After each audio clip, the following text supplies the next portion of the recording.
এখন আপনাদের সামনে মূল্যবান তাকরীর পেশ করবেন গোটা বাংলাদেশের আহলে হকের ভাষ্যকার এবং কোরআন হাদিসের সঠিক ব্যাখ্যাকারী আল্লামা নুরুল ইসলাম কলিপুরি সাহেব দামাত বরকাতুহু আজকের মাহফিলের প্রধান অতিথি।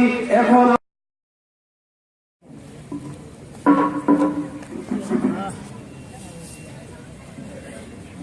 আলহামদুলিল্লাহ নাহমাদুহু ওয়া নাস্তাঈনুহু ওয়া নাস্তাগফিরুহু ওয়া নু'মিনু বিহি ওয়া নাতাওয়াক্কালু আলাইহি ওয়া নাউযু বিল্লাহি মিন শুরুরি আনফুসিনা ওয়া মিন সাইয়্যিআতি আ'মালিনা মান ইয়াহদিহিল্লাহু ফালা মুদিল্লা লাহু ওয়া মান يضلله فلا هادي له ونشهد أن لا إله إلا الله وحده لا شريك له ونشهد أن سيدنا ونبينا ومولانا محمدا عبده ورسوله صلى الله تعالى عليه وعلى آله وأصحابه وبارك وسلم أما بعد فأعوذ بالله من الشيطان الرجيم بسم الله الرحمن الرحيم يا أيها الذين آمنوا أطيعوا الله وأطيعوا الرسول وأولي الأمر منكم فإن تنازعتم في شيء فردوه إلى الله والرسول وقال رسول الله صلى الله عليه وسلم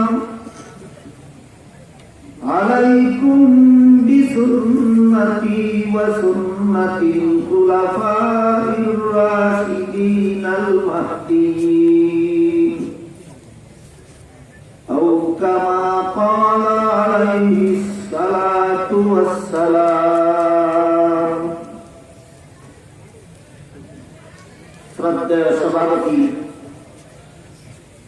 হযরত উলামায়ে কেরাম, এলাকার সর্বস্তরের মুসলমান ভাইসব ও আমার পর্দানিশীল মা বোনেরা, আপনারা পোস্টার বিজ্ঞাপনে দেখে থাকবেন আজকের এই সম্মেলনটা আকাইদ সম্মেলনের নামে আয়োজিত। আমার যতদূর মনে পড়ে গত বছর এই নামেই এই সম্মেলনের আয়োজন হয়েছিল। আমি আপনাদের খেদমতে হাজির ছিলাম। গত বছর আমি আপনাদের সামনে পেশ করেছিলাম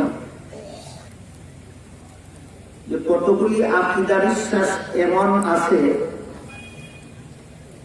যেগুলি অন্তরে পোষণ না করলে কোনো মানুষ মুমিন মুসলমান বলে গণ্য হতে পারে, আর কতগুলি আকীদা বিশ্বাস এমন আছে যেগুলি অন্তরে পোষণ না করলে কোন মুসলমান নির্ভেজাল মুসলমান বলে গণ্য হতে পারে। সুতরাং ইসলামী আকীদা বিশ্বাস দুই প্রকার। কিছু আকীদা বিশ্বাস এমন আছে যেগুলি ছাড়া মুসলমানই হওয়া যায় না, আর কিছু আকীদা বিশ্বাস এমন আছে যেগুলি ছাড়া নির্ভেজাল মুসলমান হওয়া যায়। আমাদেরকে যদি মুসলমান হতে হয়, সাথে সাথে নির্ভেজাল মুসলমান হতে হয়। এই উভয় প্রকার আকীদা বিশ্বাস আমাদের অন্তরে স্থাপন করা দরকার। গত বছরের কথা যাদের মনে নাই তাদেরকে সংক্ষেপে স্মরণ করাই দেওয়ার জন্য আবারও বলছি,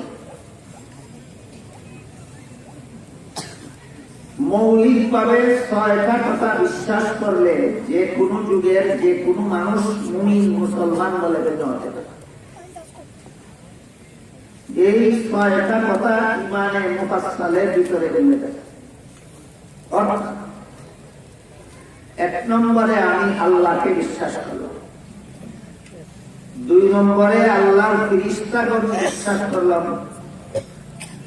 3 নম্বরে আল্লাহর নাযিলকৃত আসমানী কিতাবগুলি বিশ্বাস করলাম, 4 নম্বরে আমি আল্লাহর প্রেরিত নবী রাসূলগণ বিশ্বাস করলাম, 5 নম্বরে আমি আল্লাহর নির্ধারিত তকদীর বা বাক্য তালিকা বিশ্বাস করলাম, 6 নম্বরে আমি পরকালের চিরস্থায়ী জীবন বিশ্বাস করলাম। কটা কথা? এই 6টা কথা বিশ্বাস করলে যে কোনো যুগের যে কোনো মানুষ মুমিন মুসলমান বলে গণ্য হবে। এই 6 কথার কোনো একটা কথা অবিশ্বাস করলে আর মুমিন মুসলমান থাকে না, বেদিন কাফের হইয়া যায়। আপনাদের ভালোভাবে বুঝা এবং স্মরণ রাখা দরকার। কত কথা বিশ্বাস করে কোন মানুষ মুসলমান হয় আর কোন কথা অবিশ্বাস করলে অমুসলমান কাফের হয়। এই 6 কথা বিশ্বাস করলে মানুষ মুমিন মুসলমান হয়, এর কোন একটা কথা অবিশ্বাস করলেই বেঈমান হয়। কথা বুঝতে পারলেন? এই পরিষ্কার কথাগুলি আমাদের সমাজের অনেক মুসলমানের জানা না থাকার কারণে, যারা মুমিন মুসলমান নয় বেদিন কাফির, তারাও নিজেরা মুসলমান বলে দাবি করে, আর যারা মুসলমান তাদেরকেও কাফির করা। কাফিরের দল নিজেরা মুসলমান কয় আর মুসলমানের দলরেও কাফির করে। কোন সুযোগে কেমনে মুসলমান হয় আর কেমনে কাফের হয় আপনাদের জানা না থাকার সুযোগে। যেমন কাদিয়ানী নামে একটা দল আছে, আপনাদের জানা মতে এটা একটা মুসলমানের দল না একটা কাফিরের দল? কিন্তু এরা নিজেদের দলের নাম দিছে আহমদিয়া মুসলিম জামাত। এই মুসলিম জামাত কথার মানেই হইল মুসলমানের দল। কাদিয়ানীরা মুসলমানের দল না কাফেরের দল? মুসলমানের দল নাম দিল, এই সুযোগ পাইল কি তারা? আপনারা জানেন না কিভাবে মুসলমান হয় আর কিভাবে কাফের হয়। এই সুযোগে কাফেরের দলে নিজেরা নাম দিতে মুসলমানের দল। আবার আমাদের দেশে কিছু লোক আছে, এরা বেদাতি বলে পরিচিত, এরা বেরেলভি নামে পরিচিত, এরা রেলভি নামে পরিচিত। এরা কয় মক্কা মদিনার মানুষ কাফের, কওমি মাদ্রাসা কাফের, তবলিগি জামাত কাফের, দেওবন্দি আলেম কাফের। এত সব মুমিন মুসলমানকে কাফের বলার সুযোগ পায় কিভাবে? আপনারা জানেন না কোন মানুষ কাফের কিভাবে হয়। ইমানে মুফাসসালের কোন একটা কথা না মানলে কাফের হয়, আর ইমানে মুফাসসালের সবগুলি কথা মানলেই মুমিন মুসলমান। আজকের থেকে আর ভুলবে না তো কোনো ভুল। অবশ্যই এখানে একটা প্রশ্ন আছে, এটার জবাবটা একটু সময় সাপেক্ষ, তারপরেও আমি মনে করি আপনাদের বুঝে রাখা যাবে। সেটা 6 কথার কোন একটা কথা না মানলে কাফের। তাহলে কাদিয়ানীরা এই 6 কথার কত নম্বর কথা না মানিয়া কাফির হইল? এই হলো ছয় কথার কোন একটা কথা না মানলে কাদিয়ানীরা মুমিন না কাফের। এটা ছয় কথার কোন একটা কথা অমান্য অবশ্যই অমান্য করে। কত নম্বর কথাটা অমান্য করেছে এটা আপনাদের বুঝিয়ে রাখা যাবে। এটা বোঝার জন্য আপনারা ছয় কথার সবগুলি কথা সিরিয়াল নম্বর সহ সহ দেখেন। 1 নম্বরে আমি আল্লাহকে বিশ্বাস করলাম, 2 নম্বরে আল্লাহর ফেরেশতাগণ বিশ্বাস করলাম, 3 নম্বরে আসমানি কিতাব বিশ্বাস করলাম। আসমানি কিতাব বিশ্বাস করা কত নম্বর? 3 নম্বর। বলেন তো কোরআন শরীফ আসমানি কিতাব কিনা? কোরআন শরীফে আল্লাহ রাব্বুল আলামিন বলেন, মা কানা মুহাম্মাদুন আবা আহাদিন মির রিজালিকুম ওয়ালাকিন রাসূলুল্লাহি ওয়া খাতামান নাবিয়্যিন। এর অর্থ হলো মুহাম্মদ সাল্লাল্লাহু আলাইহি ওয়াসাল্লাম তোমাদের কোন যুবকের বংশগত পিতা না, তিনি সমস্ত মুমিন মুসলমানগণের রূহানি পিতা। আর আল্লাহর রাসূল এবং খাতামুন নাবিয়্যিন। মুহাম্মদ সাল্লাল্লাহু আলাইহি ওয়াসাল্লাম আল্লাহর রাসূল এবং খাতামুন নাবিয়্যিন। খাতামুন নাবিয়্যিন কি? হাদিস শরীফে আল্লাহ রাসূল বলেন, লা তাকুমুস সাআতু হাত্তা ইউবআসা দাজ্জালুনা কাযাবুনা কুল্লুহুম ইয়াদআমু আন্নাহু নাবিয়্যুন ওয়া আনা খাতামুন নাবিয়্যিন লা নাবিয়্যা বা'দু। এই হাদিসের শেষের অংশের অর্থ হলো আমি খাতামুন নাবিয়্যিন। বলছেন কিনা কোরআনে আল্লাহ? আল্লাহ আমাদের নবীকে কোরআনে খাতামুন নবীন বলছেন, আর রাসূল বলেন আমি যে খাতামুন নবীন, এর অর্থ হলো আমার পরে আর কোনো নবী নাই। আমি যে খাতামুন নবীন এর অর্থ হলো আমার পরে আর কোনো নবী নাই। কথাটা কাজেরা মানেনি না, তাইলে আসমানি কিতাব মানল না, মানিয়া মুসলিম জমা হইল না। বলেন তো কাজেরা ছয় কথা কত নম্বর কথা না মানিয়া কাফের? হ্যাঁ, কাজেরা কোরআনের ইমানে মুফাসসালের 3 নম্বর কথা না মানিয়া কাফের।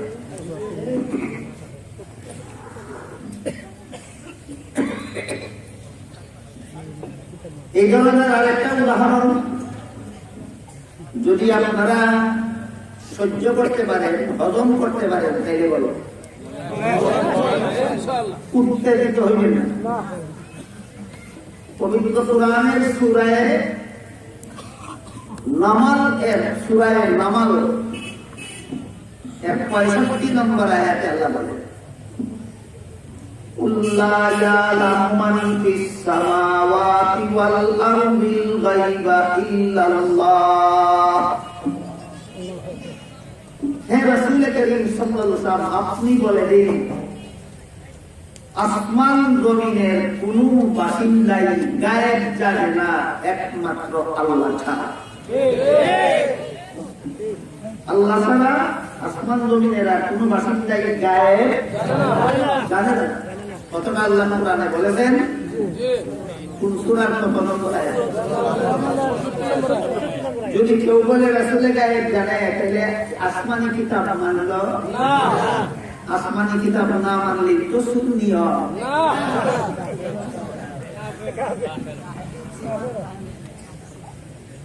এই জন্য কেমনে মুসলমান হয় আর কেমনে কাফের হয়, এই কথাটা বাবার বুঝে রাখলে কোন বেঈমানে নিজেরা মুমিন দাবি করতে পারবে না, আর কোন ফেতনাবাজে মুমিনদেরকে কাফের বলে ফতোয়াবাজি করতে পারবে।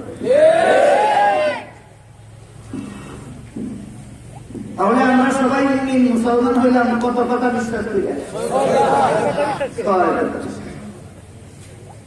এরপরে এই 6 কথার কিছু ব্যাখ্যা আছে সহি আর কিছু ব্যাখ্যা আছে গলত। 6 কথার কিছু ব্যাখ্যা আছে সহি আর কিছু ব্যাখ্যা আছে গলত। সহি ব্যাখ্যা মতো 6 কথা মানলে নির্বেজাল মুসলমান। আর 6 কথা মানে কিন্তু মন গড়া ভুল ব্যাখ্যা মতো নির্ভেজাল মুসলমান হতে পারে না, এ হয় মুসলমানের নামে ভেজাল। মুসলমানের নামে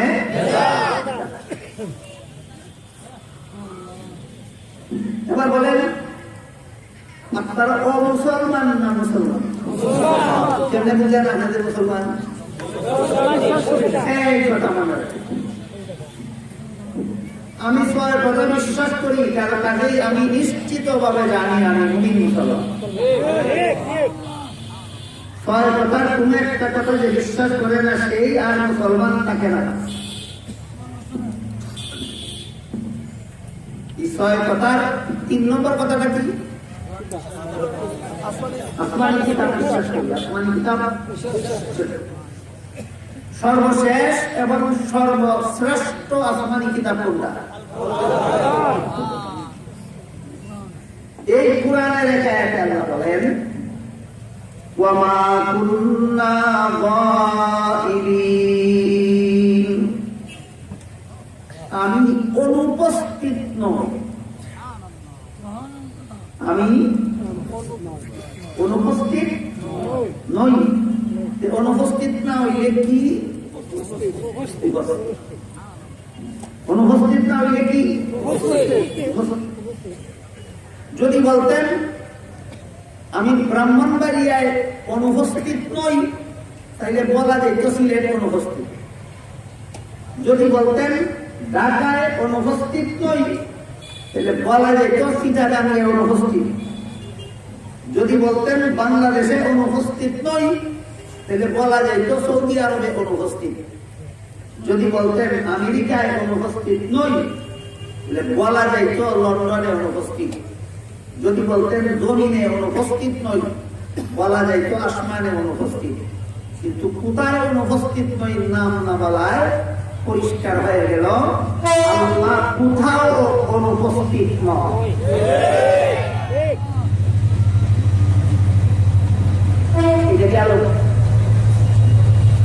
কথা বুঝে থাকলে কেউ বলতে পারেন আল্লাহ কোথায় অনুপস্থিত নন? কোথাও অনুপস্থিত, সর্বত্রই আল্লাহ সর্বত্র উপস্থিত কথাটা আল্লাহ কোরআনে বলেছেন। এমনকি হাদিস শরীফে আল্লাহ রাসূল সাল্লাল্লাহু আলাইহি ওয়াসাল্লাম বলেন ইন্নাকুম লা তাদউনা আসাম্মা ওয়ালা গায়রা, তোমরা যে আল্লাহকে ডাকো তিনি বধির নন, অনুপস্থিত নন, তিনি শুনেন এবং সব কানে তাকেন। বুঝে থাকে বলুন তো কোরআনে হাদিসে কি বলেছেন? আল্লাহ কোথায় থাকেন? সবখানে। আল্লাহ কোথায় থাকেন? সবখানে। যদি কেউ মানে না তাহলে কত নম্বর কথা মানল? হ্যাঁ, 3 নম্বর কথা মানল। আল্লাহ কুরআনে বলেছেন আমি সবখানে আছি। সুতরাং যে বলে আরশে আছে জমিনে নাই, আসমানে আরশে আছে পাতালে নাই, আসমানে আছে জমিনে নাই, সে আসমানি কিতাব কুরআন মানে না। আসমানি কিতাব কুরআন মানে না। বর্তমান সমাজে এমন একটা নয়া ফিতনাবাজ লোকের আবির্ভাব হচ্ছে যারা বলে আল্লাহ আসমানের উপরে আছেন, নিচে নাই। তারা কি বলে? কোথায় আছেন? কোথায় নাই? আসমানের উপরে আছেন, নিচে নাই। আল্লাহ বলেন আমি সবখানেই আছি, আমি নাই এমন কোন জায়গা নাই। প্রথম কি 6 কথার 1 নম্বর কথা মানে না। আবার দাবি করে এরা পিওর মুসলমান, নির্ভেজাল মুসলমান। 6 কথার কোন কথা না মানি না, নির্ভেজাল মুসলমান, নির্ভেজাল বেঈমান হয়। 6 কথার কোন একটা কথা না মানলে নির্ভেজাল মুসলমান হয় না, নির্ভেজাল বেঈমান হয়। নির্ভেজাল বেঈমান কি হবে? একটা গ্লাসের মধ্যে শুধু পানি আছে, দুধ নাই, আর একটা গ্লাসের মধ্যে শুধু দুধ আছে, পানি নেই, আর একটা গ্লাসের মধ্যে পানি মিশ্রিত দুধ আছে। এই দুধটা নির্ভেজাল না ভেজাল? পানিটাও নির্ভেজাল, দুধটাও আর মধ্যে গ্লাসটা পানি গেলে এটাও নির্ভেজাল না, দুধ গেলে এটাও নির্ভেজাল, দুটোই ভেজাল। যে পানি দুধ ভেজাল করলো, এই পানির মধ্যে যে এক ফুটা দুধ না থাকে তাহলে পানিটাও নির্ভেজাল। ঠিক তেমনি ভাবে যেই বেঈমানের মধ্যে ঈমানের লেশ মাত্র নাই, সে নির্ভেজাল বেঈমান। আর যে ঈমানদারের মধ্যে সামান্য বেঈমানিও নাই, সে নির্ভেজাল ঈমানদার। আর যে ছয় কথা মানে মন গড়া ব্যাখ্যা মতো, সে ঈমানদার নামের ভেজাল। আকাই সম্মেলন যেহেতু এই জন্য আকিদাগত বিষয় বুঝি আপনাদের বোঝা যাবে। আরেকটা প্রশ্ন হলো, আসমান, জমিন, চন্দ্র, সূর্য, গ্রহ, নক্ষত্র, আরশ, কুরসি, লৌহ, কলম আল্লাহ যখন সৃষ্টি করেননি, তখন কি আল্লাহ ছিলেন না? তখন আল্লাহ কোথায় ছিলেন? তখন তো জায়গা বলতেও কিছু ছিল না। কাজেই আমাদের জানতে হবে যে আল্লাহ থাকার জন্য কোন জায়গার দরকার হয় না, থাকার জন্য কোন জায়গা দরকার। আর জায়গা সৃষ্টি করার পরে আল্লাহ এমন জায়গা নাই যেখানে আল্লাহ নেই। আল্লাহ সর্বত্র আছেন, আমাদের মতো জায়গার মুখাপেক্ষী হইয়া না অমুখাপেক্ষী হইয়া, এটাও গুরুত্বপূর্ণ একটা আকীদা। এটাও আল্লাহ সব জায়গায় আছেন, আমাদের মতো জায়গার মুখাপেক্ষী হইয়া। আপনি যে জায়গায় বসা আছেন, আপনি এই জায়গার মুখাপেক্ষী। আপনার তলের থেকে এই জায়গাটা সরে আনি লেগে আপনি থাকতে পারবেন না, কইলা দেবেন না। আল্লাহের সমস্ত জগৎ জুড়ে আছে, এই জগৎটা সরাই আনিলে আল্লাহ বলে দেবো না? হ্যাঁ, এইভাবে আল্লাহ যে আছে কিভাবে কাজে আমাদের থাকায় আর আল্লাহর থাকায় একরকম নয়। আমরা কোন জায়গায় থাকি, কোন জায়গায় না, যে জায়গায় থাকি সে জায়গার মুখাপেক্ষী হইয়া থাকে। আল্লাহ সব জায়গায় থাকেন, অথচ জায়গার মুখাপেক্ষী হইয়া নয়। এটা দেখতে বলেন আমাদের টাকায় আর আল্লাহর টাকায় বেশ কম আছে। কাজেই এই সমস্ত ফিতনাবাদেরা যদি জিজ্ঞাসা করে যে তোমরা যে কও আল্লাহ আসমানে আছে, জমিনে আছে, আরশে আছে, পাতালে আছে, সর্বত্র আছে, কিভাবে আছে? জবাব দিবেন আল্লাহর পক্ষে যেভাবে থাকা সম্ভব। আমার মন গড়া যুক্তি মতে না, আল্লাহর পক্ষে যেভাবে সম্ভব, আল্লাহর পক্ষে যেভাবে সম্ভব। এই কথাটা মুফাসসিরিনে কেরাম ওনাদের ভাষায় এক পর্যায়ে বুঝাইছেন ঈমান ওয়া কুদরাতানা। এটা আমাদেরকে বুঝাইতে গেলে আমার অনেক সময় লাগে, অনেক পরিশ্রম।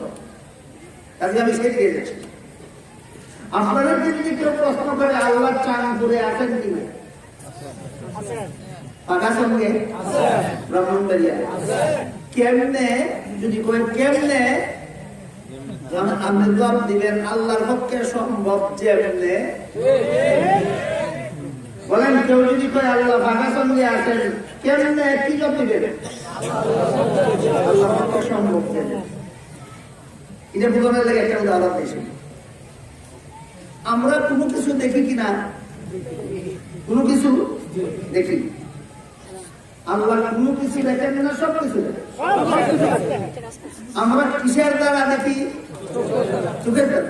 আল্লাহ কিসের দ্বারা দেখেন? চক্ষু ছাড়া। আল্লাহ তো চোখ আছে। আমরা চোখের দ্বারা দেখি, আল্লাহ চক্ষু ছাড়া দেখেন। চক্ষু ছাড়া দেখেন কেমনে? এই প্রশ্নের যেই জবাব, আল্লাহ সমস্ত জগৎ জুড়ে থাকেন কেমনে, ওই প্রশ্নের সেই জবাব। বলেন তো চক্ষু ছাড়া দেখেন কেমনে? যেভাবে দেখা সম্ভব আল্লাহর পক্ষে সম্ভব হয় কেমনে? বলেন চক্ষু ছাড়া দেখেন কেমনে?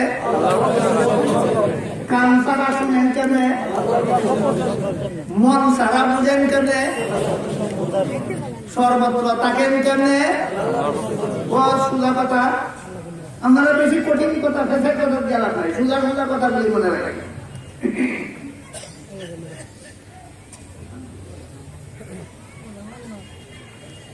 যারা বলে আল্লাহ আসমানের উপরে আছেন নিচে নাই, সমাজ গড়াইতেছে। এই নামাজ দল তার আসল নাম একটা আর শব্দ নাম তিনটা। আসল নাম কটা আর শব্দ নাম তিনটা। আসল নামটা হলো লামধারী। আসল নামটা কি? লামধারী। আর শব্দ নাম তিনটার একটা হলো গায়রে মুকাল্লাদ, শব্দ নাম তিনটার আরেকটা হলো সালাফি, শব্দ নাম তিনটার আরেকটা হলো আহলে হাদিস। এক নাম গায়রে মুকাল্লাদ, এক নাম সালাফি, এক নাম আহলে হাদিস। এদের আকীদা কি? আল্লাহ সবখানে আছেন না সবখানে নাই? এদের আকীদা কি আল্লাহ সবখানে আছেন না সবখানে নাই? আল্লাহ কোরআনে বলছেন আমি সবখানে নাই না সবখানে আছি। সুতরাং এদের শুধু আমলে গন্ডগোল, আকীদায় কোনো গন্ডগোল নেই। এই কথাটাও আমাদের সমাজের মুসলমানে এখনো হয়েছে না। আমাদের সমাজের মুসলমানে মনে করে আমি নাচতে কই, হেরা ইমাম সাহেবের সূরা ফাতিহা পড়লে আমিন জুড়ে কয়। আমরা আমিন নিচে আদান দিই, হেরা বুকে আদান দেয়। আমরা সূরা ফাতিহা পড়ি না, তারা সূরা ফাতিহা পড়ে। আমরা তাকবীরে তাহরিমার সময় স্যার আরকু সময় হাত উঠাই না, তারা রুকু যাইতে উঠায়, রুকু থেকে ওঠার পরেও হাত উঠায়। এই তার সাথে আমাদের দ্বিমত। মোটে ওরা এগুলি আসল দ্বিমত হই না, এগুলি আসল দ্বিমত হই না। সূরা ফাতিহা ইমাম সাহেবের পড়ে সারলে পরে আমি নাচতে বললে যেমন গুনাহ নাই, জুড়ে বললে গুনাহ নাই। রুকু যাওয়ার সময় রুকু থেকে ওঠার পরে হাত তুললেও গুনাহ নাই, না তুললেও গুনাহ নাই। কাজে কাজে এইগুলি আসল দ্বিমতই নয়। আসল দ্বিমত হইল আল্লাহ কোরআনে বলেন আমি সবখানে আছি, এরা কয় আল্লাহ সবখানে না।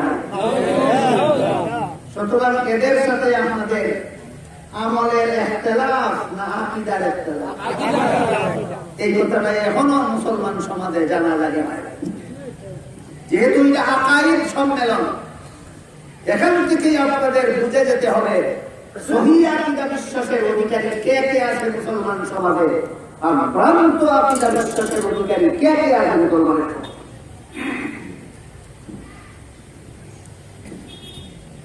এরা যে সমস্ত আয়াত দিয়ে দলিল দেয়, এর মধ্যে এক আয়াতে আল্লাহ বলছেন আল্লাহ আরশে আছেন, আমরা তো মানি। আরেক আয়াতে আল্লাহ বলছেন আল্লাহ আসমানে আছেন, আমরা তো মানি।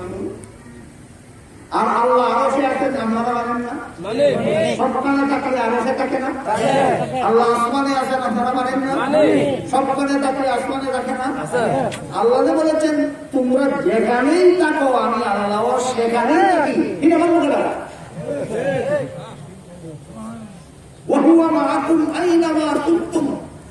তোমাদের যে যখন যেখানেই থাকে আমি আল্লাহ তার সাথে যখন সেখানেই এরাতে দলিল দেয় আল্লাহ কোথায় থাকেন এই ব্যাপারে সবগুলি আয়াত দিয়া দলিল দেয় না, কিছু আয়াত লুকাই দিয়া কিছু আয়াত দিয়া দলিল দেয়। এটা কি আল্লাহর কালাম নিয়ে তার চুকি নয়? তার চুকি না? শুধু নির্বাচনে ভোটের কারচুপি করলে অপরাধ হয় নাকি? আর আল্লাহর কালাম নিয়ে কারচুপি করলে অপরাধ হয় না? নির্বাচনের ভোটে যারা কারচুপি করে এরা বড় অপরাধী, আল্লাহর কুরআন নিয়ে যারা কারচুপি করে এরা বড় অপরাধী। আল্লাহর কিতাব নিয়ে যারা এরকম কারচুপি করে এক আয়াত দেখায় আরেক আয়াত লুকায়, এক আয়াত মানে আরেক আয়াত মানে না, এদের ব্যাপারে আল্লাহ বলেন أفتؤمنون ببعض الكتاب وتكفرون ببعض فما جزاء من يفعل ذلك منكم إلا خزي في الحياة الدنيا ويوم القيامة يردون إلى أشد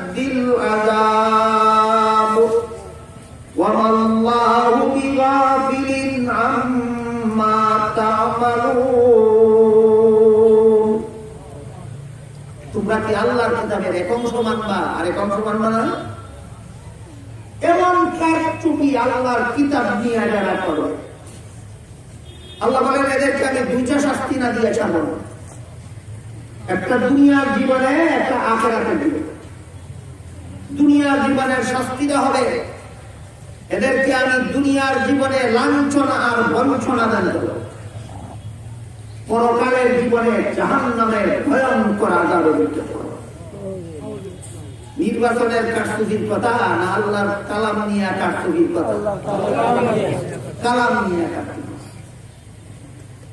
কাজে কাজেই এবার বলুন আপনারা, আল্লাহ আরশে আছেন যে আয়াতে বলেছেন, আল্লাহ আসমানে আছেন যে আয়াতে বলেছেন, ওই দুইটা আয়াত মানে আর সবখানে আয়াত আছেন যে আয়াতগুলিতে বলেছেন সেইগুলি মানবেন না? না সবগুলি মানবো? সবগুলি মানলে কোরআনের সবগুলি আয়াত মানতে হবে আল্লাহ সর্বত্র আছে, আল্লাহ সবখানেই আছে। বুঝে দেখলে বলুন তো এই কথাটা, এই কোরআনের ঘোষিত সহিহ শুদ্ধ ইসলামী আকীদা বিশ্বাস মানে না কারা? আল্লাহ সবখানে আছেন কথাটা আল্লাহ পরিষ্কার ভাষায় কোরআনে ঘোষণা দিয়েছেন কিনা? মানে না কারা? সুতরাং এদের সাথে আমাদের আমি নাচতে বলা আর জুড়ে বলার গন্ডগোল না ঈমান এবং কুফরি আকীদার গন্ডগোল? আকীদার গন্ডগোল, ঈমান এবং কুফরি গন্ডগোল। যেভাবে আকীদা রাখলে ঈমান থাকে সেইভাবে এরা আকীদা পোষণ করে না, যেভাবে আকীদা রাখলে কুফরি হয় তারা সেইভাবে আকীদা পোষণ করে। আমি নাচতে বলা আর জুড়ে বলা, আসতে বললেও গুনাহ হয় না, জুড়ে বললেও গুনাহ হয় না। এই কথা শুনলে আবার আমাদের ভিতরে অনেকে কয় তাইলে জুড়ে পেলে দুষ্টি, তাইলে জুড়ে পেলে দুষ্টি, এটা বোঝানোর লেগে একটা উদাহরণ দিই আপনার। বিবি নিয়ে জীবন যাপন করার কথাও রাসূলের হাদিসে আছে, তালাক দেওয়ার কথাও জীবন যাপন করার হাদিসটা হলো সওয়াব আছে বোঝানোর জন্য, আর তালাক দেওয়ার কথাটা জায়েজ আছে বোঝানোর জন্য। যে হাদিসে যদি তালাক দেওয়ার কথা আছে, এই যে সওয়াব আছে, যে বিবি তালাক দিলে সওয়াব আছে বুঝাইবার লাগি না জায়েজ আছে বুঝানোর জন্য। আর বিবি নিয়ে জীবন যাপনের কথা যে হাদিসে আছে, এটা জায়েজ আছে বোঝানোর লাগি না সওয়াব আছে বোঝানোর। এখন বিবির বেলায় যদি তুমি জায়েজ আছে এটা গ্রহণ না করে সওয়াব আছে এটা গ্রহণ করো,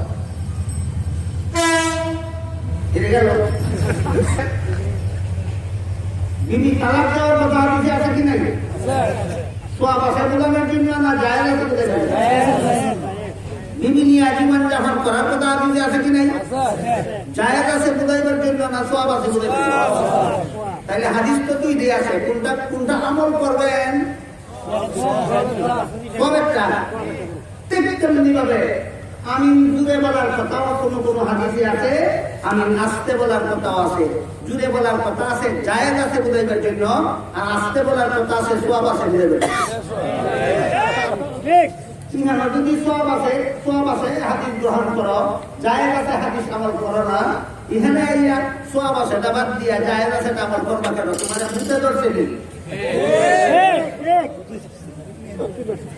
আর এখানে যদি সওয়াব আছে এটা বাদ দিয়ে জায়েজ আছে এটাই গ্রহণ করো, যে বড় দিয়া বউয়ের বেলায় সওয়াব আছে এটা বাদ দিয়ে জায়েজ আছে এটা গ্রহণ করো না কেন? কোন বুঝে ধরছে তোমার? এগুলি হলো আমলের গন্ডগোলের কথা। আর আসমানের উপরে আছেন, জমিনে নাই, এগুলি আমলের গন্ডগোল না, আকীদার গন্ডগোল। লামাযাবিদের শুধু আমল বাতিল না আকীদাও বাতিল, এই কথাটা আপনাদের বোঝা দরকার। এই আয়াত সম্বলের এই বোঝা দরকার আপনাদের। লামাযাবিদের আকীদায় গন্ডগোল কোথায়? লামাযাবিদের আর একটা আকীদার গন্ডগোলের কথা। হাদিস শরীফে রাসূল কারীম সাল্লাল্লাহু আলাইহি ওয়াসাল্লাম বলেন, আল আম্বিয়া আহইয়াউন ফি কুবুরিহিম ওয়া ফি রিওয়ায়াতিন ক্বালা ইউসাল্লুন। সমস্ত নবী রাসূলগণ দাফন করার পরে যার যার রওজা শরীফের ভিতরে জীবিত হয়ে যায়। সুবহানাল্লাহ। নবীগণ দাফন করার পরেও মৃত থাকেন, না জীবিত হয় না। হাদিস শরীফে আল্লাহ রাসূল বলেছেন। সুতরাং আমরা বিশ্বাস করি আমাদের নবী তো বটেই, যত নবী রাসূলকে দাফন করা হয়েছে তারা সবাই জীবিত আছে। লামাযাবিরা কয় মরা না। সমস্ত নবীগণ যার যার কবরের ভিতরে মরা। সুতরাং তাদের সাথে আমরা শুধু আমিন আস্তে বলা আর জুড়ে বলার বলব না, আকীদার বলব। এদের আমল শুধু বাতিল না আকীদাও বাতিল? এদের কোন আকীদা এমন বাতিল যে বাতিল আকীদা পোষণ করলে ঈমান থাকে না, আর কোন আকীদা এমন বাতিল যে বাতিল গ্রহণ করলে মুসলমান নির্ভেজাল থাকে না। আপনাদের ঈমান থাকার আকীদাগুলিও সযত্নে সংরক্ষণ করতে হবে। নির্ভেজাল ঈমানের অধিকারী হওয়ার জন্য আকীদাগুলি সযত্নে সংরক্ষণ করতে হবে। এই যে রমজান মাসে গেছে সামনে, এটা দেখি আল্লাহ রাসূল সাল্লাল্লাহু আলাইহি ওয়াসাল্লাম রমজান মাস আসার আরো 3 মাস আগে থেকে আল্লাহর কাছে দোয়া করতেন, আল্লাহুম্মা বারিক লানা ফি রাজাব ওয়া শাবান ওয়া বাল্লিগনা রমাদান। হে আল্লাহ, আমাদের জন্য রজব মাসে বরকত দান করুন, শাবান মাসে বরকত দান করুন, আর আমাদেরকে রমজান মাসে পৌঁছে দিন। রমজান লাগাল ভাইবার জন্য রাসূল দোয়া করতেন। আপনারা কি রমজানে আপনারা লাগাল না ভাইবার দোয়া করবেন? না, লাগাল ভাইবার রমজানে লাগাল ভাইলে কি হয়? রমজানে লাগাল পাইলে রমজানের প্রথম 10 দিনে রহমত নাযিল হয়, রমজানের মধ্যের 10 দিনে গুনাহ মাফ হয়, রমজানের শেষের 10 দিনে জাহান্নাম থেকে নাজাত দেওয়া হয়। সুবহানাল্লাহ। কাজে এই রমজানে আমরা লাগাল না হইলেই গেলাম না, আমরা রমজানে লাগাল না হইলেই গেলাম না, হইলেই গেলাম। রমজানের প্রথম 10 দিনে রহমত নাযিল কেন হয়, কার জন্য হয়? রমজানের মধ্যের 10 দিনে গুনাহ মাফ কেন হয়, কার জন্য হয়? রমজানের শেষের 10 দিনে জাহান্নাম থেকে নাজাত কেন হয়, কাদের জন্য হয়? এটা বিস্তারিত আলোচনা সাপেক্ষ করব। সংক্ষিপ্ত সার আলোচনা হল যে রমজানে দিনের বেলায় হালাল খানা পরিহার করার মাধ্যমে, হালাল বিধি পরিহার করার মাধ্যমে জীবনের সকল গুনাহ পরিহার করা সহজ হয় না। আর এই গুনাহ পরিহার করার নামই তওবা। তওবার উসিলায় প্রথম 10 দিনে রহমত নাযিল হয়, তওবার উসিলায় মধ্যের 10 দিনে গুনাহ মাফ হয়, তওবার উসিলায় শেষের 10 দিনে জাহান্নাম থেকে নাজাত হয়। এই রমজান মাসে মূল আমল 2টা। রমজান মাসের মূল আমল 2টা। একটা হলো দিনের বেলায় রোজা রাখা, আর একটা হলো রাতের বেলায় তাহাজ্জুদের নামাজ পড়া। রমজান লাগে না, বলেন তাহাজ্জুদের নামাজের জন্য রমজান লাগে না? 12 মাসই রমজান। তাইলে রমজানের নামাজের মধ্যে কোন নামাজটা রমজানের বৈশিষ্ট্য? একমাত্র তারাবিহের নামাজ হলো রমজানের বৈশিষ্ট্য। হাদিস শরীফে রাসূল করিম সাল্লাল্লাহু আলাইহি ওয়াসাল্লাম বলেন, রমজান মাসের দিনের বেলায় রোজা রাখা আল্লাহ তোমাদের জন্য ফরজ করেছেন। দিনের বেলায় রোজা রাখা আল্লাহর ফরজ, রাতের বেলায় তারাবিহের নামাজ পড়া আমি তোমাদের জন্য সুন্নত করেছি। রমজানের রাতের বেলায় তারাবির নামাজ নবীর সুন্নত। বস রমজানের আমলই মাত্র দিনের রোজা রাতের তারাবি, দিনের রোজা রাতের তারাবি, আর যত নেক আমল আছে সবগুলি 12 মাসও করা যায়। রমজানের আমল শুধুমাত্র 2টা, দিনের রোজা রাতের তারাবি। এই তারাবিহের নামাজের ব্যাপারে এই ফিতনাবাজেরা আমাদের সমাজে ফিতনা শুরু করে দিয়েছে। ফিতনাবাজ দলটার আসল নাম কি? কি ফেতনা শুরু করে দিছে? দুইটা ফেতনা বিশেষভাবে রমজানের ব্যাপারে। এই লামাজাবিরা যে ফেতনা আমাদের সমাজে শুরু করে দিছে, এর মধ্যে দুইটা ফেতনা রমজানের ব্যাপারে। দুইটা ফেতনা হলো মারাত্মক। একটা হলো এরা কয় তারাবির নামাজ 20 রাকাত পড়াবে না, 8 রাকাত পড়া শুধু। আরেকটা ফেতনা হলো এরা কয় তারাবি আর তাহাজ্জুদ আলাদা নামাজ নয়, তারাবি যেইটা তাহাজ্জুদ সেইটাই। কি বলেন এইসব কথা বাস্তব না ফেতনাবাজি? এক হাদিসে উল্লেখ আছে হযরত রাসূল করিম সাল্লাল্লাহু আলাইহি ওয়াসাল্লাম তারাবিহের নামাজ 20 রাকাত পড়েছেন। আল্লাহর রাসূল তারাবির নামাজ 20 রাকাত পড়ছেন, হাদিসে আছে। মুসান্নাফে ইবনে আবি শায়বা নামক হাদিসের কিতাবে উল্লেখ আছে আল্লাহর রাসূল তারাবির নামাজ 20 রাকাত পড়েছেন। লামাজাবির দলে যখন কোনো হাদিসের দ্বারা দলিল দেওয়া হয়, কম কথা নাই, বার্তা নাই, যুক্তি নাই, প্রমাণ নাই, কারণ নাই, প্রমাণ নাই, হাদিস গয়ব। হাদিস গয়ব বলতে কি গুড়ার বিন্দু নতুন গয়ব শব্দের অর্থ দুর্বল। আর আপনাদের নবীর কথারে তো হাদিস, আপনাদের নবীর কথার নাম হাদিস। গয়ব শব্দের অর্থ দুর্বল। আপনারা নবী জীবনে কতগুলি দুর্বল কথা বলেছেন। তাইলে তুই বেটা হাদিস গয়ব বলতে নিজেই কি গুড়ার দিন বুঝস, আর সমাজ কি গুড়ার দিন বুঝাতে চাস?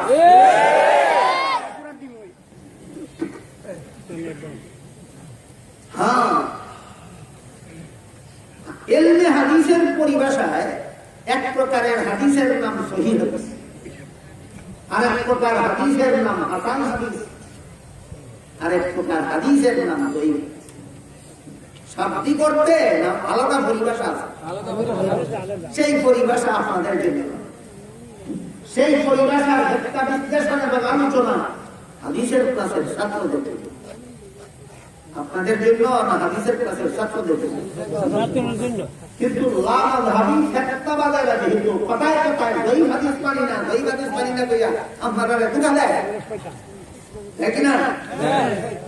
এই জন্য এখন প্রয়োজনীয়তা দেখা দিয়েছে সহিহ হাদিস কাকে বলে, হাসান হাদিস কাকে বলে, দঈফ হাদিস কাকে বলে, মোটামুটি ভাবে আপনাদেরও বুঝার দরকার দেখা দিচ্ছে, আমাদেরও আপনাদেরকে মোটামুটি ভাবে বুঝাইবার দরকার দেখা দিচ্ছে।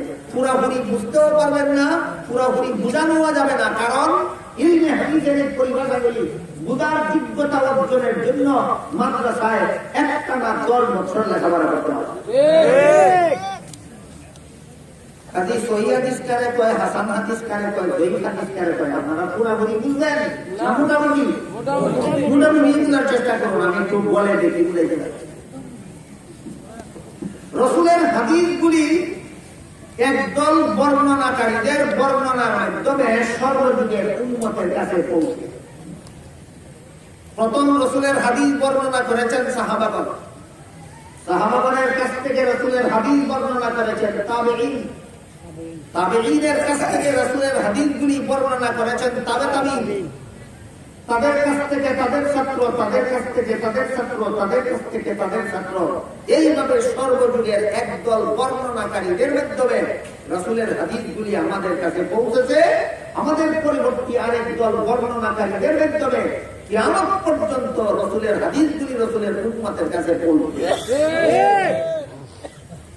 বুঝে দেখে বলেন তো রাসূলের হাদিস সর্বযুগের উম্মতের কাছে পৌঁছে কিভাবে? বর্ণনাকারীদের বর্ণনার মাধ্যমে। রাসূলের হাদিস বর্ণনার জন্য কোন যোগ্যতার দরকার নাই, অবশ্যই রাসূলের হাদিস বর্ণনাকারীদের বিশেষ কতগুলি যোগ্যতার দরকার হয়, অথচ কোন একটা যোগ্যতা সর্বলোকের মধ্যে এক সমান ভাবে হয় না। কাজেই রাসূলের হাদিস বর্ণনাকারীদের যোগ্যতাটাকে মোটামুটি ভাবে 3 ভাগে ভাগ করা হয়েছে।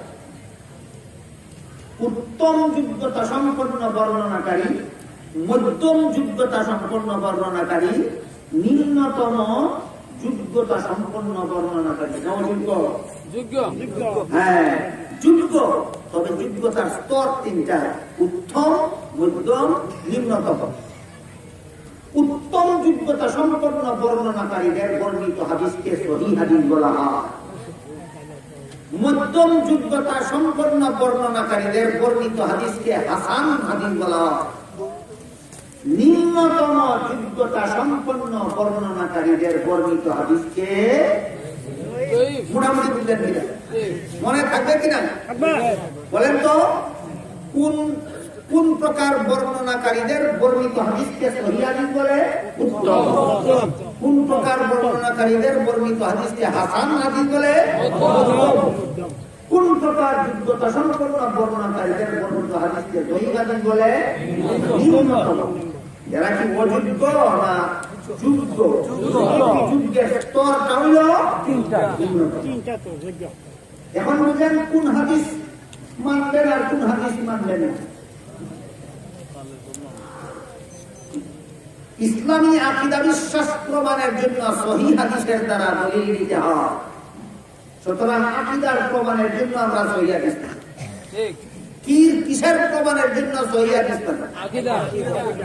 ইসলামের কোন আমল প্রমাণের জন্য হাসান হাদিস যথেষ্ট। ইসলামের কোন আমল প্রমাণের জন্য হাসান হাদিস যথেষ্ট হয়। বলুন হাসান হাদিস কোন কাজের জন্য মানবেন? আমলের জন্য। আর কোন কোন জয়ীফ হাদিসের দ্বারাও আমলের ফজিলত প্রমাণ হয়। আমলের ফজিলত জয়ীফ হাদিসের দ্বারাও প্রমাণ হয়। সুতরাং ফজিলতের জন্য সহিহ হাদিস তালাশ করবেন না জয়ীফ হাদিসের দ্বারা? সহিহ হাদিস মানবেন কোন বেলায়? আকীদার প্রমাণের বেলায়। হাসান হাদিস মানবেন কোন বেলায়?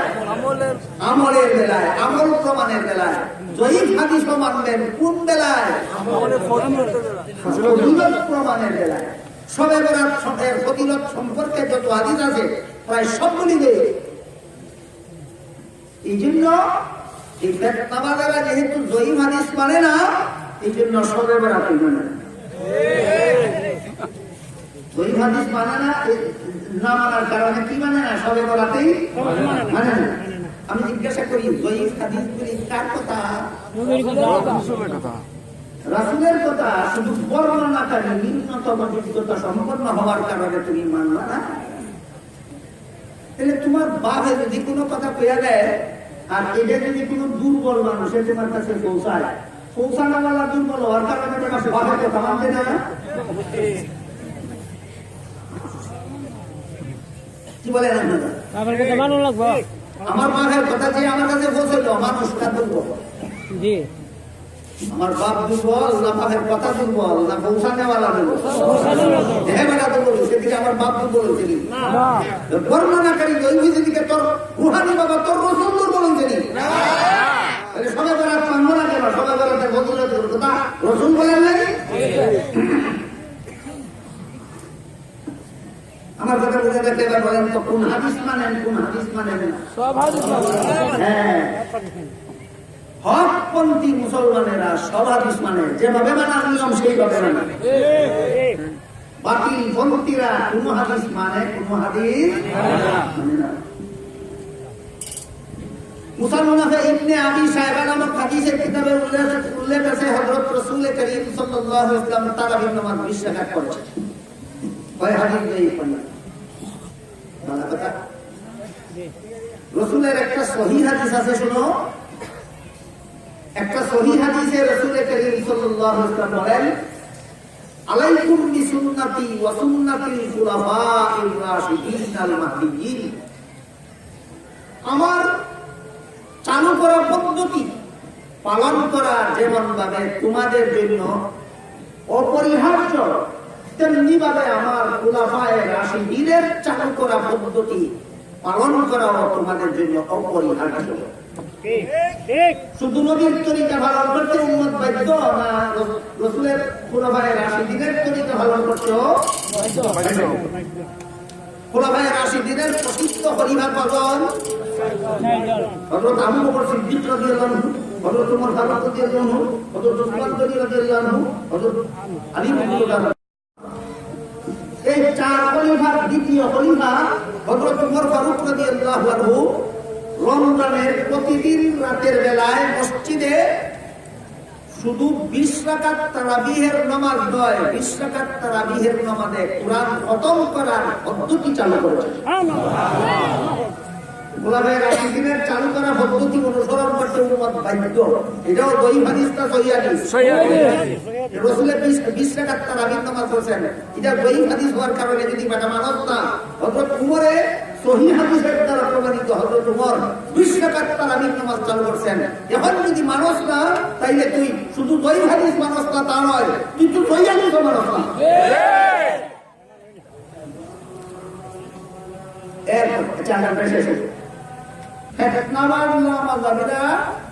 রমজান যে সমস্ত ফেতনাবাজি করে থাকে এর মধ্যে একটা হলো তারাবির নামাজ আর তাহাজ্জুদ নামাজ একই নামাজ। 2 নম্বর ফেতনা করে থাকে, এরা বলে তারাবির নামাজ 8 রাকাত পড়া সুন্নাত, 20 রাকাত পড়া বিদআত। এখন এই দুইটা নামাজ সম্পর্কে হাদিসে কি কি আছে আমি আপনাদের সামনে একটু আবার দিচ্ছি। এই তারাবিহের নামাজ এবং তাহাজ্জুদের নামাজ অর্থাৎ এশার পরে ফজরের আগে রাতে যত নামাজ পড়া হয় এই সবগুলি নামাজকে হাদিসের ভাষায় রাতের নামাজ বলা হয়, সালাতুল লাইল বলা হয়। কিসের নামাজ? রাতের নামাজ। এক হাদিসে উল্লেখ আছে হযরত রাসূল করিম সাল্লাল্লাহু আলাইহি ওয়াসাল্লাম এই রাতের নামাজটা বিতির সহ 11 রাকাত, বিতির সহ 11। বলেন তো 11 রাকাত থেকে বিতিরের 3 রাকাত বাদ দিলে কত রাকাত থাকে? 8 রাকাতের হাদিস পাওয়া গেল। তো রাতের নামাজ রাসূল 8 রাকাত পড়তেন, হাদিস একটা পাইলাম তো যেই হাদিসে এই 8 রাকাত নামাজ রাসূল পড়তেন বলে উল্লেখ আছে, এই হাদিসে উল্লেখ আছে যে এই 8 রাকাত নামাজ আল্লাহ রাসূল 12 মাস পড়তেন। 12 মাস রাতের নামাজ রাসূল 8 রাকাত পড়তেন, হাদিসে আছে কোন মাস? 12 মাসের রাতের নামাজের নাম তোর বাপের মাথা। বলেন আপনারা এই 8 রাকাত রাতের নামাজের নাম 12 মাস এর বাপের মাথা না তাহাজ্জুদ? তাহলে পরিষ্কার হয়ে গেল যে তাহাজ্জুদের নামাজ রাসূল 8 রাকাত পড়তেন, এটা শুধু রমজানে নয়, 12 মাস। পরিষ্কার হয়নি? আরেক হাদিসে উল্লেখ আছে এই রাতের নামাজটা আল্লাহর রাসূল বিতির সহ 23 রাকাত পড়তেন। রাতের নামাজটা রাসূল বিতির সহ 23 রাকাত পড়তেন। বলেন 23 রাকাত থেকে বিতিরের 3 রাকাত বাদ দিলে কত রাকাত থাকে? এই হাদিসে উল্লেখ আছে এই 20 রাকাত রাতের নামাজ রাসূল শুধু রমজানে পড়তেন। এর নাম তারাবির মাথা না তারাবি। তাহাজ্জুদের নামাজ আলাদা, রাকাত সংখ্যা আলাদা। তারাবির নামাজ আলাদা, রাকাত সংখ্যা আলাদা। দুইটারে গগা কিছু বলে আছে। এটা কি আবারও কি বুট নিয়ে কাটছুটি না নবীর হাদিস নিয়ে কাটছুটি? আল্লাহর কুরআন নিয়ে কাটছুটির মতো বাটপারি যারা করতে পারে, নবীর হাদিস নিয়ে কাটছুটির মতো বাটপারি যারা করতে পারে, এদের নাম আমি এই ফেতনাবাজদের ফেতনার শিকারে যেন কোন মুসলমান, হকপন্থী কোন মুসলমান যেন এদের শিকারে পরিণত না হয়। বুঝে থাকলে বলুন, তাহাজ্জুদের হাদিস আছে কিনা? তারাবির হাদিস আছে কিনা? তাহাজ্জুদ আর তারাবি একই নামাজ না ভিন্ন ভিন্ন? রাকাত একই পরিমাণ না ভিন্ন ভিন্ন? তাহাজ্জুদের হাদিস আলাদা, এর দ্বারা 8 রাকাত প্রমাণিত, সেটা 12 মাসের রাতের নামাজ। তারাবির হাদিস আলাদা, এর দ্বারা 20 রাকাত প্রমাণিত, এটা শুধু রমজানের রাতের নামাজ, 12 মাসের রাতের নামাজ নয়।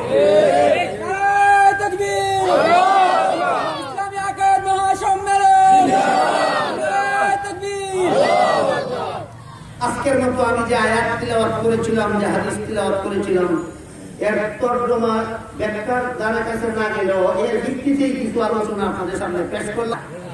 কথা বুঝে আসছে?